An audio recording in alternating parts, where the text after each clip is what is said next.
Weche manyien gi Roda Odhiambo.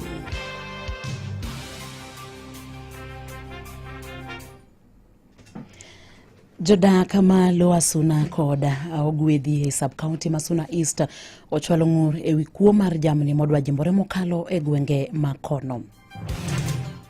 Bende jotend arita e kaunti ma Mombasa koro kwayo jogo duto ma yande jonjore oturo nyamburko magi kendo kwalo mwandu mopogore mondo mi ochwal ng'ur makamago e tisendo obila. Komachielo bende ni simbe moheo 100 ni okwale lap tuke mar Raila Odinga Stadium maidore e gwenge mag Homa Bay kinde nyasi mar 62 mar dhialo odiochieng' Madaraka Day. Machiegni jodak ma Lower Suna koda ogwedhi e sub-county ma Suna East county ma Migori ochwalo ng'ur e wi kuo mar jamni modwa jimbore mokale gwenge makono. Jodago kotelgi koda John Odera owacho ni gilalo jamni mathoth ne jokuo dhok kendo koro gikwayo migawo mar arita e kaunti no ma Migori kotelgi kod commissioner mar kaunti no Kisili Mutua mondo mi okonygi e mako jokuo jamni go. Ang'o momiyo gini osebedo katimore pile pile ikwalowa ka luodhi kuria no day ma waselawo dhok ma wayudo dhok Kalang'o wayudo dhok i Kaluowa wan ikwalowa pile dhok dhi Kitimo dhok dhi kia Maetha dhok dhi kia Kuri ne wagombo mondo uwuo gi county commissioner kama itawezekana utemie matek mondo isimamishwe na weche mag kuo mondo mikuo matimore e hapa Suna to kod Suna Sagegi orum. Owacho ni jokuo jamni go gin jogo ma bende ong'e malong'o kendo koro gidwaro mondo bilo maggi kendo chwalo gi do kapok gikawo chik e lwetgi gin giwegi. Komachielo bende jotend arita e kaunti ma Mombasa koro kwayo jogo duto ma yande jonjore oturo nyamburko magi kendo kwalo mwandu mopogore mondo mi ochwal ng'ur makamago e tisendo obila. Maen bang' obila mago kwach kich mako achije 9 ma bende tudo gi wach turo nyamburko kendo kwalo mwandu mopogore magin kachiel kod omenda modhuro ma bende nojugi godo. Joja oko miwale mathoth ka oke kaunti ma Mombasa. Wale walikuwa naiba pesa ya watu kwa magari wanakufuata kutoka bank. Nasikia wanakaa huko ndani ya bank wanasikiza mashini ikisabu pesa. Wanajua ikisabu wanajua sasa hiyo ni 1,100, hiyo ni 1,200, huyu amechukua 1,100,000 alafu wanakufuata. Mano commissioner mar county ma Mombasa Mohamed Nur kalero ni apedha mago kwach kich mar manyo achije maitudo kod kuom bang' turo gache Mombasa ne onyuolo lemo bang' meko mar 9 kuomgi. Kufikia jana watu 9 wameshikwa, walishikiwa Mtwapa, gari 8 imeshikwa, hata pesa cash imepatikana, na hao ni wale walikuwa wanavunja magari ya watu. Ukipaka gari nje, ukirudi iko kitu wanafunga naye lock, alafu wanatoa kila kitu ndani ya gari. Nur makoni achijego osebedo ka kwelo nyaka pinje mag libamba koro kwayo jogo duto mosekwal to chutho mago motur gachegi mondo mi ochwal wach ne obila madhi nyime kod choko neno mar donjo negigo e doho. Nasikia hata walisema wakati mwingine ati walishindwa kubeba pesa ya Tanzania kwa sababu ilikuwa mingi sana. Wakaweza kubeba ile wanaweza wakaleta Kenya ikakuwa 15 million. So hiyo team ni kubwa na tumeweza kuwapata na tunaomba wananchi wa Mombasa hasa wale wameiba pesa kwa gari. Ule umepaka gari, umeingia msikiti kusali, kurudi unakuta pesa iko kwa gari uliwachi. Tungeomba wakuje waandike statement ndio tuweze kufunga hii watu. Bila statement yenyu itakuwa ni kazibu. Magene owacho ka bende olero ni lweny mar kedo gi kweth rowere mosebedo ka monjo kendo kwalo jopiny e gwenge mopogore e kaunti ma Mombasa bende pod dhi nyime. Tumeweza kudhibiti ile vijana wanaitwa Panga Boys na tutazidi kushughulikia hao. Tumeshika wengi, tumeshika viongozi wao na tutahakikisha ya kwamba hakuna wakora watasumbua watu wa Mombasa. Wale wanakuja biashara, wale wanakuja kufanya kitu yote hapa, wajue kwamba Mombasa iko usalama ya kutosha. Ne Radio Ramogi e kaunti ma Mombasa, An George Aoko. Wadhi kaunti ma Homa Bay kama waido ni simbe moheo 100 ne okwale ya lap tuke mar Raila Odinga e gwenge mag Homa Bay kinde nyasi mar 62 mar dhialo odiochieng' Madaraka ka obila osemako achije 2 kendo yudo simbe 12 ma bende nokwale kinde nyasi no. Thoth simbe go ne okwal otieno e kinde ma bende oganda mathoth ne laro donjo e alap tuke no mar Raila Odinga Stadium. Bende jofwambo ne okowe chien e wach makamano. Moko kuom jofwambo kamoting'o jafwambo mar Nation Media Group e bade ma Homa Bay Jojo Diwuor ne olalo simbe ka jafwambo machielo bende ne olalo lap laptop mare. Komanda mar obila e kaunti ma Homa Bay Lawrence Koilem owacho ni gie sani giseyudo simbe 12 ma bende nokwal e kinde nyasino. Bende kakoro wadhi nyime wayudo ni oyangore ni tuoche ma ok landre thothne ikelo kod rem timo orako ka ahinya to tuochego mako jogo modak e bombe mopogore opogore. Kata kamano weche mag arita kod koso yudo kuonde timo orako ema nyayo tuochego kuom oganda modak e bombego. Bende moko kuom nyithindo to ahinya modak e bombe ema thothne yudo tuochego kaluwore ni 70% mag skunde mag ji giwegi onge kod alap ma nyithindo nyalo tuge kata time orako. Alan Maleche na jatatije Kakelina. Waweke pali watu wanaweza tembea ama pali watu wanaweza tumia baiskeli, na tumeona hizo zikifanyika pande ya Ngong Road na pande zingine tunataka ifanyike kila pahali. Na kwa Wizara ya Elimu ni kufanya mafunzo na kufunza watu wakiwa university, wakiwa primary, wakiwa secondary mapema kuwa wapende mambo ya physical activity, lakini iwe jambo ambalo linazingatiwa kama somo kwa shule. Tunajua shule mingi siku hizi hazina uwanja kubwa venye ilikuwa kitambo. Tunasisitiza kuwa Wizara ya Elimu iendelee kusukuma shule ziwe na physical activity.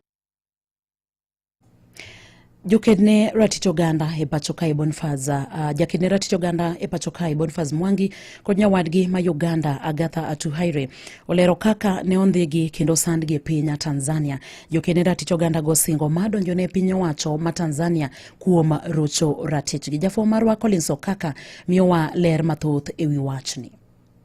Jokedo ratich oganda ariyogo ne mirima omako kane gichiwo sigana e sand mane gikalo e lwet apisas mag obila mar piny Tanzania ma bende noweyogi kod hinyruok e dendgi. Boniface Mwangi man jakedo ratich oganda mawuok e pacho kaendi wacho ni nolonye duk kigoe ka bende notimne timbe mag galagala. Ka ketho margi maduong' en ni ne gidonje piny Tanzania mar winjo bura mantiere doho momako jatend duond bura mar Chadema Tundu Lissu. I've gone through all man of the hell, but I've never gone through the kind of physical detail I went through in Tanzania.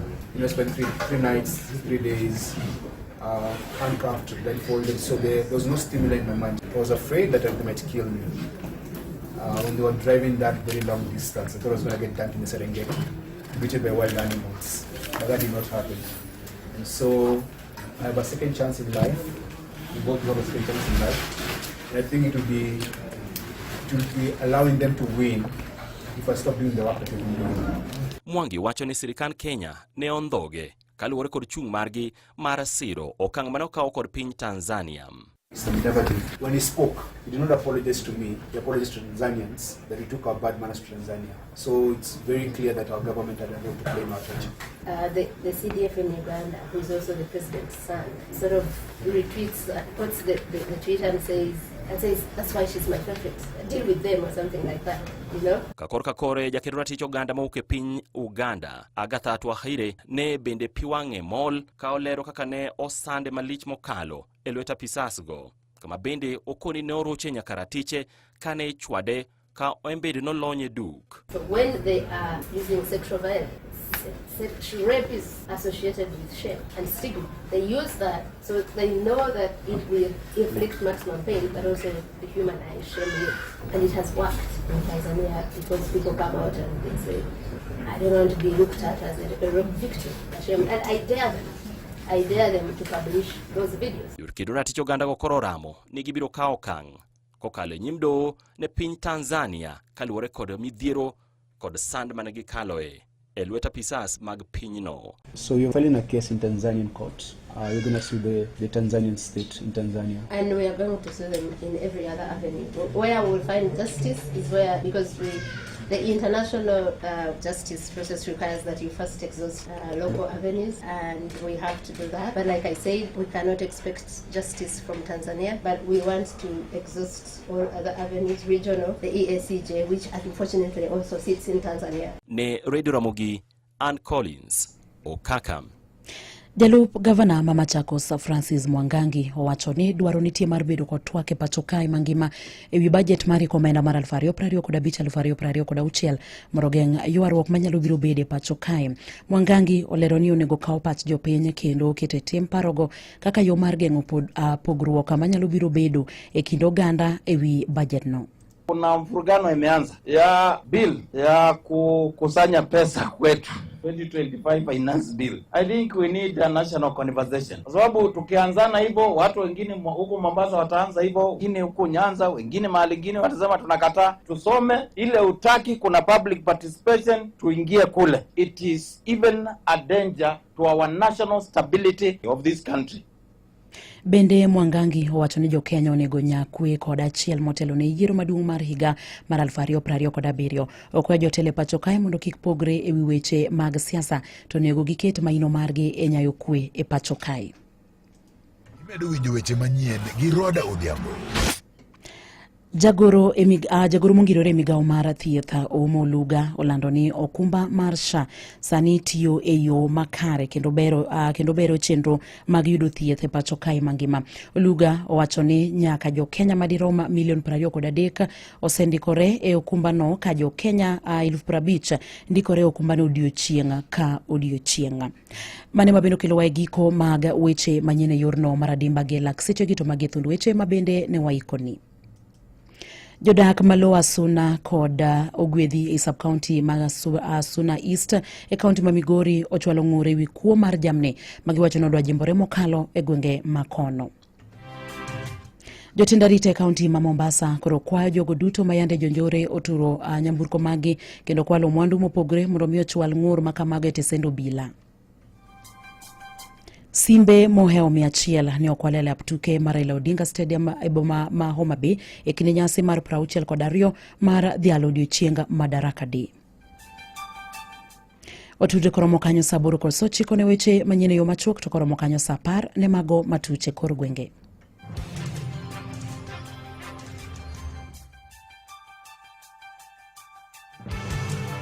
Mago ne weche manyien gi Roda Odhiambo.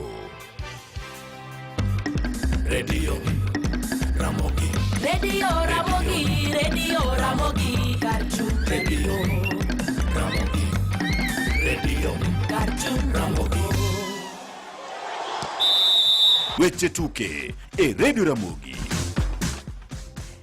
Machiegni kocha mar skundi yawuoyi ma St. Anthony's Kitale Peter Mayoyo wacho ni gikore makare ne tuke mag Nzoia County School Games madhi chakore ayanga tich abich mar giko jumani. Ochiwo siema ne skunde mamoko kowacho ni gin gidhi e tukego gimise achiel mar manyo loch mar tukego. Komedo ni maduong' moloyo en ni ging'ado tiko mar East African Games mabende biro timore dwe mar 8 higani. Tulipata funzo mwaka jana, tukasema mwaka huu kwa vile watu wametuzoea na sisi wenyewe tumezoea kuwa pale juu, tukaanza maandalizi pale pindi tu ama baada ya sisi kufungwa pale kwa county finals. Sasa tumekuwa tukijiandaa na kusema kweli tuna timu nzuri kabisa, na naona mna timu zaidi ya hapo. Naona mwaka huu tukirudi pale juu kileleni. Etuke mokalo St. Anthony ne owito finals ne St. Joseph's Kitale mabene norodho gi gonde 2-1 kendo bedo joloch mahigano. Kwa hiyo vitengo vyote nimevimarisha kuanzia walango pale safu ya nyuma, defense organization nimeshughulikia hapo, safu ya katikati pale kwa maandalizi tumepashughulikia, attack organization pale kwa kumalizia pia tumeshughulikia. Tunaona timu iko imara kuanzia nyuma hadi mbele. Bende omedo ni St. Joseph's Kitale kanyakla kod Goseta School ema pod miyo gi luya seche magin kod geno mar bedo joloch mahigani. Ukienda huko mahali St. Joseph's wanatokea huko Saboti, shule zimechipuka huko, kina Bishop Crowley wako, kina Bomo wako, kina St. Patrick's Kitoi wapo, shule zipo. Sasa hapa huwezi sema, lakini pengine hapo kileleni kuna mimi na kuna St. Joseph's na kuna Goseta na naweza sema Bwake. Hizo shule 4 najua hapo kileleni zipo. Lakini hizi shule zingine ambazo zinachipukia huwezi jua nani atakuja pale. Komachielo ni kocha mar Kakamega Homeboys Boniface Mbenzi owacho ni klab mar Police FC nyalo biro ting'o kombe mar KPL e season ni. Nyaka sani Police FC ni thuolo mokwongo kendo ong'ala manyime kendo ponono ni Kogalo biro wito tugo makawuono to ibiro sidhgi ayanga kaka joloch mar lig mapacho kai. Nilisema kabla ya mechi tano hapa awali kwamba ligi ilikuwa very open, na indeed as you realize imeenda mpaka kwa wire. Any team could have won the league. It's only been luck that Police wamekuwa nayo, very lucky, but walipokuja Mumias nafikiri they got a test of their worth as much as wanachukua league, but we gave a very good account of ourselves. Kakamega Homeboys omako thuolo mar 4 gi points 7 kende tok Police FC kai Benzi wacho ni en gi geno ni gidhi tieko lig gi tuke 2 modonga gi teko modhuro. Mechi ambazo zimesalia 2 tunacheza na timu ya Bitco, na ni timu ambayo tunajua iko hatarini, na sisi tuko kuweza kudhibiti na kuweza kuhakikisha kwamba lengo letu liweza kutimilika. Kawatieko weche mag tuke gi lakseche gene jatenda riwruok matayo tuke pacho kae mano FKF Hussein Mohamed wacho ni nyaka sani gitiyo mateka mar keto weche mag oganda e yor ler kendo yo mong'ith, ko wacho ni jotelo machona ne oweyo ka riwruogno ni kamaracha e chal mar omenda. I think what was of significance today is the financial situation of the federation. You have seen the penalties that we have received, unfortunately, from FIFA because of previous cases that we were not able to resolve in good time. This is in the previous administration. Kata kamano Mohamed wacho ni romo mar 9 mabende gibedo godo negiketo kenge mowinjore mabiro neno ni gope makamago tieka chutha. We've passed some key resolutions.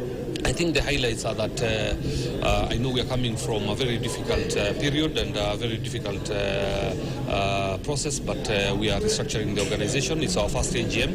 We're only 5 months in office, and it's important that we stay focused and that we continue to deliver for Kenyans. You've seen the gains we've made over those few months, but we intend to do a little bit more. Mane mabino kilowe giko mag weche mag tuke gi e lakseche gi watude kora mokanyo sapar ne weche mamoko mag tuke. Awinjo weche tuke e Radio Ramogi kar chuny jaluo. Ramogi Radio Ramogi kar chuny jaluo. Saa na biro kalo dakika 19 rodo dhiambu boduogo saboro gi sochiko kobokelo na weche manyene o machuo kaito sapar mana kako singuni obokelo na weche manyene adimba katodo kolitholo na marbede studio room awe yedodo mabeyo sana Luet Lydia Kothnya lego gango dhite chenro madonse Monday edition kanya sach kodi timorita watude sapagari ya wangi Ramogi TV adhikelo ni chenro mar penj laktar kao kamano to kinywa chakwa rom sangwene wangi lungani Ruth Otieno anya Jimo Nyongo anya Joseph Otieno Odok bed odiechieng maber to mana gi Ramogi Radio kachiel kod Ramogi TV oriti masane.